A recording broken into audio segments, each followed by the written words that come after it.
আসসালামু আলাইকুম। সবাইকে স্বাগত জানাচ্ছি গ্লোবাল ভিউজে। আপনাদের সঙ্গে আছি আমি সুরভি দিবা। আজ জানাবো আন্তর্জাতিক গণমাধ্যমে আলোচিত সংবাদ ও বিশ্লেষণ। গাজা উপত্যকায় যুদ্ধবিরতি সংক্রান্ত নতুন একটি পরিকল্পনা উপস্থাপন করেছেন যুক্তরাষ্ট্রের প্রেসিডেন্ট ডোনাল্ড ট্রাম্প। নিউ ইয়র্কে আরব ও মুসলিম নেতাদের সঙ্গে বৈঠকে ২১টি পয়েন্ট সম্বলিত সেই পরিকল্পনাটি উপস্থাপন করা হয়েছে। যুক্তরাষ্ট্রের প্রেসিডেন্টের বিশেষ দূত স্টিভ উইটকফ এ তথ্য জানিয়েছেন। আরব নেতাদের সঙ্গে ট্রাম্পের বৈঠকে তিনি সহ ট্রাম্প প্রশাসনের কয়েকজন সিনিয়র কর্মকর্তা উপস্থিত ছিলেন। মার্কিন সংবাদ মাধ্যম সিএনএনকে উইটকফ বলেন, বেশ ফলপ্রসূ আলোচনা করেছি আমরা। বৈঠকে আরব নেতাদের সামনে প্রেসিডেন্ট ট্রাম্পের গাজায় যুদ্ধবিরতি সংক্রান্ত ২১ পয়েন্টের পরিকল্পনাটি উপস্থাপন করা হয়েছে। আমরা মনে করি এই পরিকল্পনা বাস্তবায়ন শুরু হলে একদিকে গাজায় সহিংসতা বন্ধ হবে, অন্যদিকে ইসরায়েল এবং তার সমস্ত প্রতিবেশীর উদ্বেগের সমাধান হবে। তিনি বলেন, আমরা আশা করছি, এমনকি আমি নিজে এ ব্যাপারে আত্মবিশ্বাসী যে আগামী কয়েকদিনের মধ্যে আমরা যে কোনো ধরনের অগ্রগতি ঘোষণা করতে পারব। ট্রাম্পের ২১ পয়েন্টের পরিকল্পনার কয়েকটি পয়েন্ট সংবাদ মাধ্যমে প্রকাশিত হয়েছে, যেমন গাজায় হামাসের হাতে থাকা সব পণবন্দির অনতিবিলম্বে মুক্তি, গাজায় স্থায়ী যুদ্ধবিরতি, গাজার প্রশাসনকে হামাস এবং হামাসের প্রভাব মুক্ত করা এবং পর্যায়ক্রমে গাজা থেকে ইসরায়েলি সেনাদের প্রত্যাহার। ট্রাম্পের সঙ্গে আরব মুসলিম নেতাদের বৈঠকে উপস্থিত কয়েকজন মার্কিন ও মধ্যপ্রাচ্যের কূটনীতিকের সঙ্গেও যোগাযোগ করেছে সিএনএন। তারা বলেছেন, আরবের নেতারা ট্রাম্পের পরিকল্পনাকে সমর্থন করেছেন।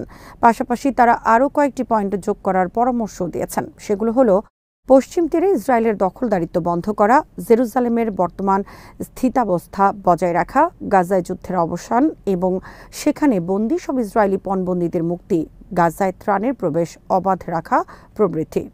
এদিকে রয়টার্সের খবরে বলা হয়েছে, গাজা সিটির আরও ভেতরে অগ্রসর হয়েছে ইসরায়েলি সেনারা। বড় বড় ভবন লক্ষ্য করে যুদ্ধবিমান দিয়ে ফেলা হচ্ছে বোমা। শুধু গাজা নগরী নয়, পুরো গাজা উপত্যকায় চলছে ইসরায়েলি আগ্রাসন। এ কারণে গত মঙ্গলবার রাত থেকে বুধবার পর্যন্ত ৮৫ জন ফিলিস্তিনি নিহত হয়েছেন। গাজা ইসরায়েলের চলা আগ্রাসন নিয়ে মুসলিম ৮ দেশের নেতাদের সঙ্গে যুক্তরাষ্ট্রের প্রেসিডেন্ট ডোনাল্ড ট্রাম্পের বৈঠকের মধ্যেই এমন নৃশংসতা চালানো হয়। নিউ ইয়র্কে জাতিসংঘের সাধারণ পরিষদের ৮০তম অধিবেশনের ফাঁকে যুক্তরাষ্ট্রের স্থানীয় সময় মঙ্গলবার এ বৈঠক হয়। যুক্তরাজ্য, ফ্রান্স, কানাডা, অস্ট্রেলিয়া সহ ১০ দেশের ফিলিস্তিনকে স্বীকৃতির পর এ বৈঠক নিয়ে বেশ আলোচনা ছিল। ট্রাম্পের সঙ্গে বৈঠকে অংশ নেন কাতারের আমির Sheikh Tamim bin Hamad Al Thani, Saudi আরবের পররাষ্ট্রমন্ত্রী ফয়সাল বিন ফরহান, জর্ডানের বাদশাহ আবদুল্লাহ, ইন্দোনেশিয়ার প্রধানমন্ত্রী প্রাবো সুবিয়ান্তো, তুরস্কের প্রেসিডেন্ট রিসেপ তাইয়িপ এরদোয়ান, পাকিস্তানের প্রধানমন্ত্রী শাহবাজ শরীফ, আরব আমিরাতের উপপ্রধানমন্ত্রী শেখ আবদুল্লাহ বিন জায়েদ আল নাহিয়ান ও মিশরের প্রধানমন্ত্রী মোস্তফা মাদবৌলি। ট্রাম্পের সঙ্গে বৈঠকে অংশ নেওয়া নেতাদের একটি যৌথ বিবৃতি প্রকাশ করেছে সৌদি আরবের পররাষ্ট্র মন্ত্রণালয়। তাতে বলা হয়েছে, বৈঠকে মুসলিম দেশগুলোর নেতারা গাজায় অসহনীয় পরিস্থিতি, মানবিক বিপর্যয় ও বিপুল সংখ্যক ফিলিস্তিনির নিহত হওয়ার বিষয়টি ট্রাম্পের কাছে তুলে ধরেছেন। ইয়েমেনের হুথি আনসারুল্লাহ বাহিনীর ড্রোন হামলায় ইসরায়েলের এইলাত বন্দরে আহত হয়েছে ২৭ জনের বেশি নাগরিক। ইহুদিবাদী দেশটির গণমাধ্যমের খবরে বলা হয়েছে, বুধবারের হামলায় আহতদের মধ্যে ২ জনের অবস্থা গুরুতর। ইসরায়েলি টেলিভিশন চ্যানেল 12 জানায়, এইলাত শহরের ক্লাব হোটেল এলাকায় এই হামলা হয়।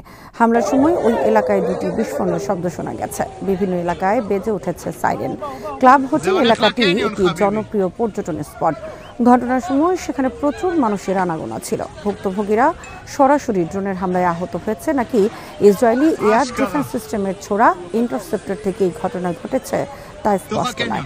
ইসরায়েলি আর্মি রেডিও জানিয়েছে, ইয়েমেন থেকে ছোড়া ড্রোন প্রতিরোধ করতে 2টি ইন্টারসেপ্টর মিসাইল ছোড়া হয়েছে, তবে সেগুলো ব্যর্থ হয়েছে।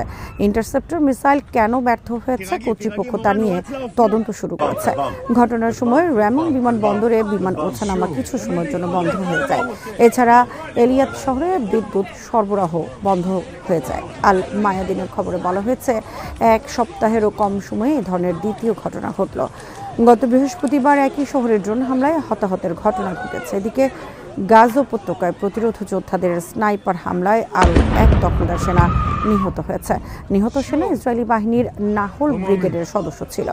ইসরায়েলি গণমাধ্যমের খবরে বলা হয়েছে, নিহত সেনা একজন স্টাফ সার্জেন্ট, যার বয়স 21 বছর।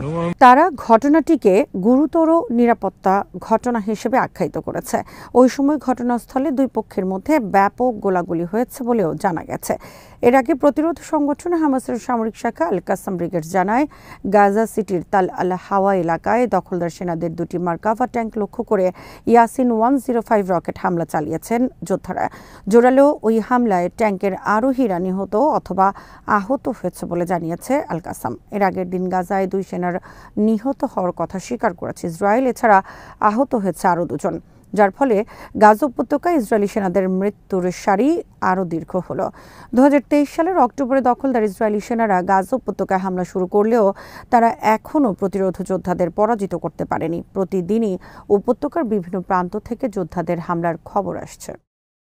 তেহরান কখনোই পারমাণবিক বোমা বানাবে না বলে ঘোষণা করেছেন ইরানের প্রেসিডেন্ট মাসুদ পেজেশকিয়ান। জাতিসংঘের সাধারণ অধিবেশনে ভাষণ দেওয়ার সময় তিনি এই ঘোষণা দেন। একই সঙ্গে ইউরোপীয় শক্তিগুলোর ভণ্ডামির অভিযোগ তুলে ইসরায়েলের গ্রেটার ইসরায়েল পরিকল্পনা ও সাম্প্রতিক আগ্রাসনের তীব্র সমালোচনা করেন তিনি। আল জাজিরা জানিয়েছে, ইরানি প্রেসিডেন্টের এই বক্তব্য এসেছে এমন সময়ে যখন E3 হিসেবে পরিচিত যুক্তরাজ্য, ফ্রান্স ও জার্মানির উদ্যোগে শুরু হওয়া 30 দিনের প্রক্রিয়া 27 সেপ্টেম্বর শেষ হতে যাচ্ছে। এই তিন দেশ অভিযোগ করেছে, তেহরান 2015 সালের পরমাণু চুক্তির শর্ত পূরণে ব্যর্থ হয়েছে। E3 জানিয়েছে, ইরান যদি জাতিসংঘ পরিদর্শকদের প্রবেশাধিকার পুনঃস্থাপন করে, সমৃদ্ধ ইউরেনিয়ামের মজুত নিয়ে উদ্বেগ দূর করে এবং যুক্তরাষ্ট্রের সঙ্গে আলোচনায় অংশ নেয়, তবে 6 মাস পর্যন্ত নিষেধাজ্ঞা কার্যকর করার সিদ্ধান্ত স্থগিত রাখা হবে। পেজেশকিয়ান অভিযোগ করেন, ইউরোপীয়রা ভণ্ডামি করছে। তিনি বলেন, তারা নিজেদের সৎপক্ষ হিসেবে দেখালেও বাস্তবে আমাদের আন্তরিক প্রচেষ্টাকে ছোট করে দেখিয়েছে। তারা আসলে যুক্তরাষ্ট্রের ইশারায় কাজ করছে। তিনি আরও বলেন, ইউরোপীয়রা আইনি বাধ্যবাধকতা এড়িয়ে গেছে এবং ইরানের আইনসঙ্গত পদক্ষেপগুলোকে ভ্রান্তভাবে চুক্তি ভঙ্গ হিসেবে উপস্থাপন করেছে। এর আগে গত মঙ্গলবার দেয়া ভাষণে ইরানের সর্বোচ্চ নেতা আয়াতুল্লাহ আলী খামেনি আবারও বলেছেন, তেহরান পারমাণবিক অস্ত্র বানাতে চাইছে না। তবে তিনি যুক্তরাষ্ট্রের সঙ্গে আলোচনার সম্ভাবনা নাকচ করেছেন। মূলত নতুন নিষেধাজ্ঞা আরোপ হলে ইরানের বিদেশি সম্পদ জব্দ হবে, অস্ত্র চুক্তি বন্ধ হয়ে যাবে এবং ব্যালিস্টিক ক্ষেপণাস্ত্র কর্মসূচিও কঠোরভাবে সীমিত করা হবে। বুধবারের ভাষণে প্রেসিডেন্ট পেজেশকিয়ান যুক্তরাষ্ট্র ও ইসরায়েলের আকস্মিক হামলার নিন্দা করেন, যা 12 দিনের যুদ্ধের সূচনা করেছিল। এতে ইরানের বহু সিনিয়র সামরিক কর্মকর্তা নিহত হন এবং দেশটির প্রতিরক্ষা দুর্বল হয়ে পড়ে। তিনি জানান, ইসরায়েলের বিমান হামলায় 1000-এর বেশি ইরানি নিহত হয়েছেন এবং দেশটির সার্বভৌমত্ব লঙ্ঘন করা হয়েছে। লাদাখে গণবিক্ষোভকে কেন্দ্র করে ধরপাকড় শুরু করেছে পুলিশ। এনডিটিভি জানিয়েছে, বৃহস্পতিবার ভোরের আগে অভিযান চালিয়ে পুলিশ বিক্ষোভে জড়িত অন্তত 50 জনকে গ্রেফতার করেছে। বুধবার অঞ্চলটিতে আলাদা রাজ্যের দাবিতে বিক্ষোভ অনুষ্ঠিত হয়। এনডিটিভির প্রতিবেদনে বলা হয়েছে, বুধবার লাদাখের লেহ শহরে অ্যাপেক্স বডি অফ লেহর ডাকা হরতাল পালনের সময় বিক্ষোভকারীদের সঙ্গে নিরাপত্তা বাহিনীর ব্যাপক সংঘর্ষ হয়েছে। এতে 4 জন নিহত ও বহু মানুষ আহত হয়েছেন বলে স্থানীয় কর্মকর্তারা জানিয়েছেন। কর্মকর্তারা বলেছেন, লাদাখের রাজ্য মর্যাদা ও সাংবিধানিক সুরক্ষার দাবিতে আন্দোলনরত বিক্ষোভকারীরা ব্যাপক সহিংসতায় জড়িয়ে পড়েছেন। তারা বিজেপির কার্যালয় সহ বেশ কয়েকটি গাড়িতে হামলা চালিয়েছেন। পরিস্থিতি নিয়ন্ত্রণে আনতে গুলি চালাতে বাধ্য হয়েছে পুলিশ। রাজ্যের মর্যাদার দাবিতে চলমান এই আন্দোলনের সময় প্রথমবারের মতো সহিংসতার ঘটনা ঘটেছে। বুধবার শত শত বিক্ষোভকারী লেহ শহরের রাস্তায় নেমে রাজ্য মর্যাদা ও সাংবিধানিক সুরক্ষার দাবিতে বিক্ষোভ শুরু করেন। তারা অনশন পালন করে আসছিলেন এবং বৃহস্পতিবার পুরোপুরি শাটডাউনের ডাক দিয়েছিলেন আন্দোলনকারীরা। প্রত্যক্ষদর্শীরা বলেছেন, ক্ষুব্ধ বিক্ষোভকারীরা লাদাখে বিজেপির কার্যালয় ও পুলিশের গাড়িতে আগুন ধরিয়ে দিয়েছেন। এ সময় তারা পুলিশকে লক্ষ্য করে পাথর নিক্ষেপ করেন। পরে বিক্ষোভকারীদের ছত্রভঙ্গ করতে পুলিশ টিয়ার গ্যাস নিক্ষেপ ও লাঠিচার্জ করেছে। লাদাখে সহিংসতার এই ঘটনা এমন এক সময় ঘটেছে যখন সরকারের সঙ্গে বিক্ষোভকারীদের প্রতিনিধিদের আলোচনার প্রস্তুতি চলছে। দেশটির কেন্দ্রীয় বিজেপি সরকার আগামী 6 অক্টোবর লাদাখের প্রতিনিধিদের সঙ্গে বৈঠকের ঘোষণা দিয়েছে। বৈঠকে লাদাখের বিক্ষোভকারীদের দাবির বিষয়ে আলোচনা হওয়ার কথা রয়েছে। রাশিয়া ইউক্রেন যুদ্ধ নিয়ে হঠাৎ করে সুর বদলেছেন যুক্তরাষ্ট্রের প্রেসিডেন্ট ডোনাল্ড ট্রাম্প। তিনি বলেছেন, ইউক্রেনের রাশিয়ার দখল করা অঞ্চলগুলো আবার কিয়েভ ফিরে পেতে পারে বলে বিশ্বাস তার। কিছুদিন আগেও যুদ্ধ বন্ধে ইউক্রেনকে কিছু অঞ্চল ছাড় দেওয়া লাগতে পারে বলে মন্তব্য করেছিলেন তিনি। ট্রাম্পের এই মন্তব্যের পর ক্রেমলিন বলেছে, ইউক্রেনে অভিযান চালিয়ে যাবে তারা, কারণ আর কোনো পথ খোলা নেই। যুক্তরাষ্ট্রের নিউ ইয়র্কে জাতিসংঘের সাধারণ পরিষদের অধিবেশনের ফাঁকে ইউক্রেনের প্রেসিডেন্ট ভলোদিমির জেলেনস্কির সঙ্গে বৈঠক করেন ট্রাম্প। সেখানেই কথাগুলো বলেন তিনি। বর্তমানে ইউক্রেনের প্রায় 20% ভূখণ্ড রাশিয়ার দখলে রয়েছে। এর মধ্যে রয়েছে ক্রিমিয়াও। 2014 সালে ইউক্রেনে রুশপন্থী সরকারের পতনের পর উপদ্বীপটি দখল করে নিয়েছিল রুশ বাহিনী। জেলেনস্কির সঙ্গে বৈঠকের পর সামাজিক যোগাযোগ মাধ্যম ট্রুথ সোশ্যালে ট্রাম্প লেখেন, রাশিয়ার প্রেসিডেন্ট ভ্লাদিমির পুতিন ও রাশিয়া এখন বড় অর্থনৈতিক সমস্যার মধ্যে রয়েছে। ইউক্রেনের পদক্ষেপ নেয়ার এখনই সময়। তিনি মনে করেন, ইউরোপীয় ইউনিয়নের সমর্থনে বর্তমানে লড়াই করার এবং নিজেদের প্রকৃত মানচিত্রের পুরো অংশ ফিরিয়ে আনার অবস্থানে রয়েছে ইউক্রেন। 2022 সালের ফেব্রুয়ারিতে রাশিয়ার সঙ্গে যুদ্ধের শুরু থেকেই তৎকালীন মার্কিন প্রেসিডেন্ট জো বাইডেনের একাট্টা সমর্থন পেয়ে আসছিল ইউক্রেন।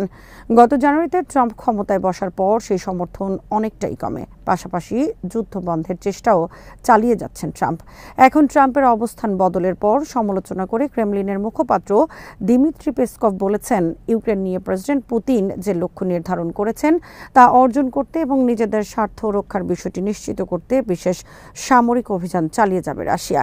রাশিয়ার বর্তমান ও ভবিষ্যতের কথা চিন্তা করে এটি করা ছাড়া আর কোনো উপায় নেই। আজ এখানেই শেষ করছি। সবাই ভালো থাকুন, সুস্থ থাকুন আর দেখতে থাকুন বিডি ভিউজ। চ্যানেলটি ভালো লাগলে সাবস্ক্রাইব করুন। সংযুক্ত থাকুন আমাদের ফেসবুক পেজে। আল্লাহ হাফেজ।